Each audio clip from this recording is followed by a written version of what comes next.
Hi everyone, I'm Jackie Maggs, a tarot card reader. Ito'y pawang gabay lamang ito na sa taas ng ating pagtiwala sa ating Panginoon at be minded po sa aking mga readings. Kung ibak man na sitwasyon guys, kung ano pong nakarelate sa inyo at hindi lahat po 100% makatugma sa inyo guys. Kumusta po sa mga cross-patcher at kumusta din po kayo sa mga Taurus, Virgo, Capricorn. Okay, sisimulan natin mga hanupong gabay ng month of October po. Be minded lang po at hindi lahat po relate sa inyo guys. Tingnan natin sa Power, Love, or Oracle card po.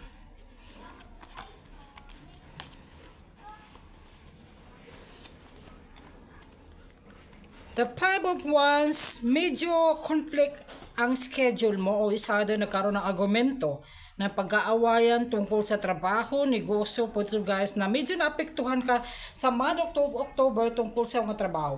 Pwede guys na hindi mo naka-vibes ang mga kasama mo sa trabaho at mag-iingat sa mga taong alam mong hindi totoo sa'yo. Mag-iingat sa mga taong masyadong mataas ang pride. Pwede guys na hindi kayo nakakalabuan kayo sa boss mo o either sa kasama sa trabaho, sa relationship ng family members o ano pa naman ito. Justice, meron kaso. Isa either ikaw ang nag-file ng kaso o may nagkaso sa inyo. May mga balita tungkol sa Hall of Justice. May po dito guys, divorce, annulment, o it's either kayo po ay work ng government, some of you, magkakaroon ng balance guys. At ito ang month of October, makamit mo yung stitch guys. Po dito guys na hiwalay ka sa person mo, nag-iinang suporta sa'yo, it's either meron kang dapat pagkaabalahan, harapin mo na bilang isang responsibilidad kung ikaw ay lalaki na Taurus, Virgo, Capricorn. Na kailangan mo talaga na mag-support sa iyong mga anak mo o it's either may pag-aawayan o meron kayong problema sa kaso.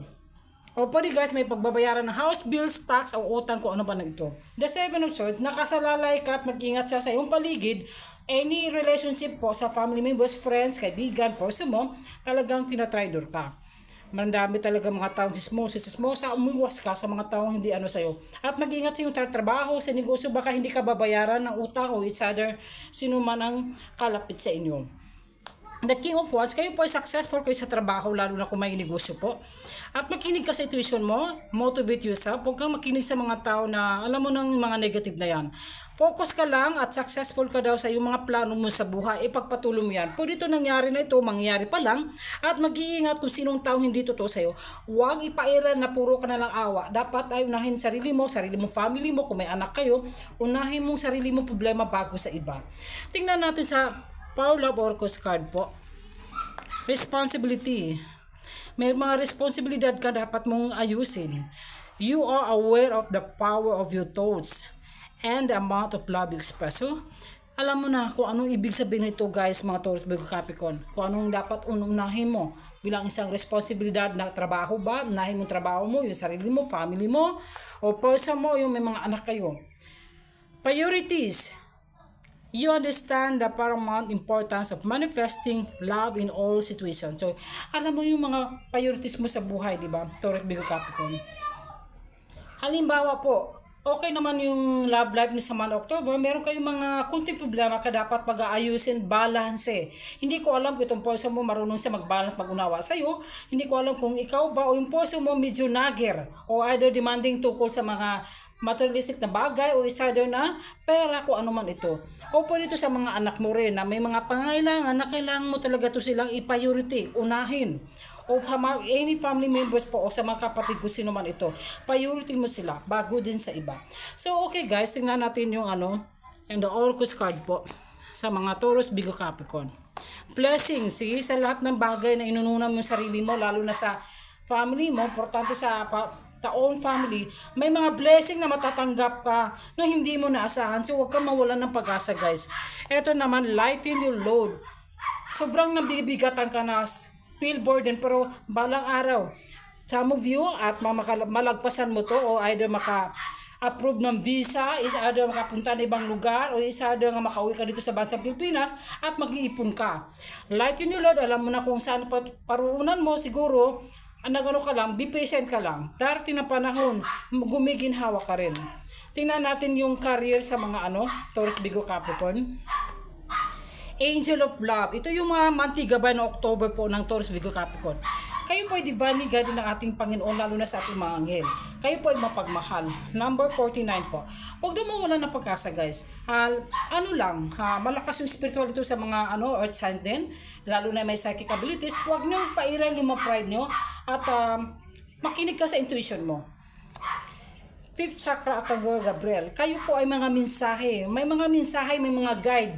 Makinig kayo sa wisdom, makinig kayo sa intuition mo, yung vision nyo po, some of you sa mga Taurus, Big Capricorn. Pagdasal lamang ito, guys. Tingnan natin sa The Angels Oracle card po. Look for a sign. Tingnan mo kung anong mga sinyalis na binibigay sa iyo ng mensahe po. Remain positive. Be positive thinking lang. Huwag daw ka magpairan ng mga negative na yan. So, anong mga bagay mo ito ngayon? Alam mo na yung mga pagkakamalim noon, may pagkukulang, is either kung nadaya kayo, kung either na naisahan kayo, kailangan positive lang. Sana itong darating na panahon makamit mo yan.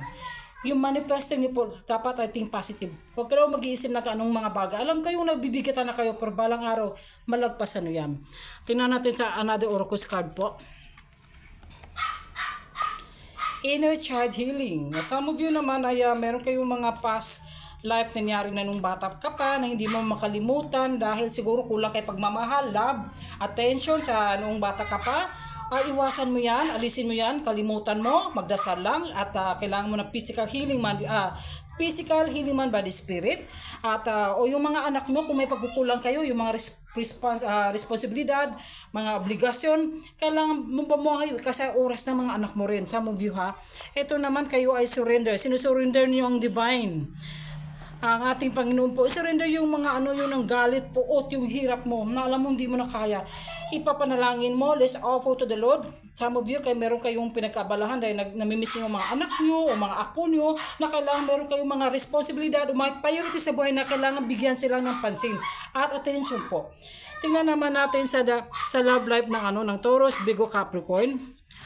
Religious factors. Your love life is influenced by your religious upbringing and spiritual path. Some of you kayo po ay mga religious o isa family members. Meron kayong mga kapatid o nanay na mahilig magdasal o pwede ikaw itong porsa mo. O pwede kahit na hindi kayo pareho ng religion ng porsa mo. Kasi may pag-uusapan ito tungkol sa marriage o tungkol ba sa mga religion din. Passion, allow your heart, soul to sing with joy. Okay, be passionate lover, be passionate worker. O po dito guys, na pareho kayo ng porsa mo. Siguro kaya sobrang mahal ka ng porsa mo dahil may mga talent ka din at passionate ka din. At some of you naman po, huwag makalimot pagdasal sa ating Panginoon guys. Ito yung gabay ng month of October po. Yan na po, maraming salamat. God bless.